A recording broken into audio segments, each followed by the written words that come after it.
Exams mo na ba kasangbahay? Tuwing ganitong panahon, ilang tasa kaya ng kape ang iyong karamay sa pagpupuyat, samot-saring sticky notes sa iyong dingding, at napakaraming reviewer na kung minsan ay hindi alam paano ang gagawin. At kung minsan nakakaapekto sa ating time ng pagre-review ang iba't ibang distractions gaya ng social media.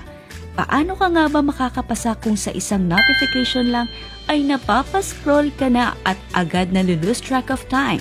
At kahit naka-DND mode ay di pa rin mapigilang i-check ang phone. Ayon sa mga eksperto, ang sobrang paggamit ng social media ay isa sa mga dahilan ng pagbagsak ng grades. Add mo pa ang stress, burnout, ADHD, at kahit ang pag-skip ng lunch dahil sa kakaaral. Lahat ng yan nakakadagdag sa listahan ng struggles mo. At kung isa ka sa mga naaapektuhan nito, baka napapasabi ka na lang ng bawi na lang next sem. O kaya, grades are just numbers in papers. Pero kasangbahay, alam mo bang may mga hacks para malampasan to?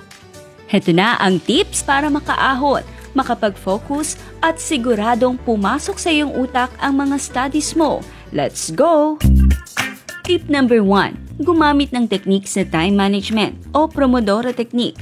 Ang Pomodoro Technique ay mula kay Francesco Cirillo noong late 1980s. Ito ay dinisenyo bilang isang time management method upang mapabuti ang focus at productivity sa pamamagitan ng paghahati ng oras ng trabaho o pag-aaral sa mga fixed intervals.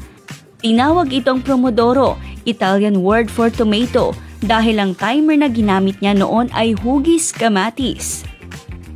Kung gusto mo itong subukan, maraming apps at tools na available na pwedeng makatulong or pwede mo itong imano-mano sa iyong timer basta't alam mo ang proseso.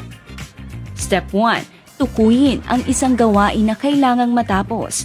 Halimbawa, ang pag-aaral para sa exam o pagsulat ng report. Step 2. Iset ang timer sa 25 minuto. Mag-focus ng buong-buo sa gawain habang tumatakbo ang timer. Step 3. Iwasan ng anumang distraction. Step 4. Kapag natapos ang isang 25 minutong session, magpahinga ng 5 minuto para ma-refresh ang utak. Step 5. Gawin ang cycle ng 4 na beses. Pagkatapos ng ika-4 na cycle, magpahinga ng mas mahaba ng 15 hanggang 30 minuto. Tip number 2. Iset up ang distraction-free study environment.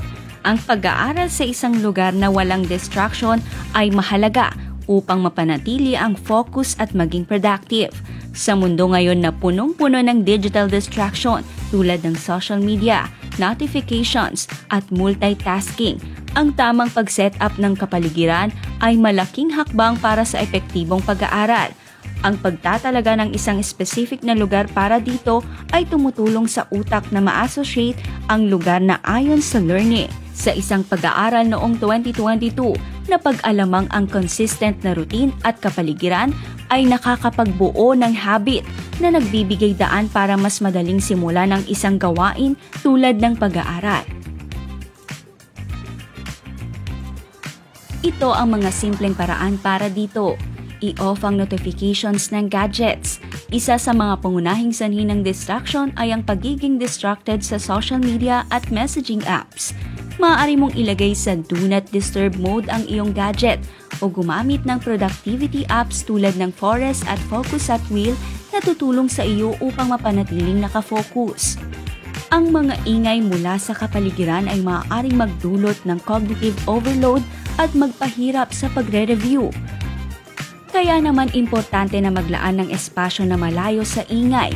Dito ilagay ang mga gamit sa pag-aaral at sanayin ang sarili na doon gawin ang schoolworks. Ayon sa pag-aaral ng BMC Psychology noong 2017, ito ay epektibo upang maging mataas ang recall at understanding ng mga aralin. Kung hindi naman maiiwasan ng background noise, maaaring gumamit ng noise-canceling headphones o white noise apps para makontrol ito. Ang konsepto ng clutter-free environment ay nakakatulong upang maiwasan ng mental fatigue. Tip number 3. Ayusin ang lighting. Ang tamang ilaw ay mahalaga para sa concentration, Kaya naman importante na humanap ng lugar na may natural na ilaw o gumamit ng adjustable lamp para sa tamang liwanag. Ito ay ayon sa pag-aaral nila Soyun Kang at Narayon noong 2019.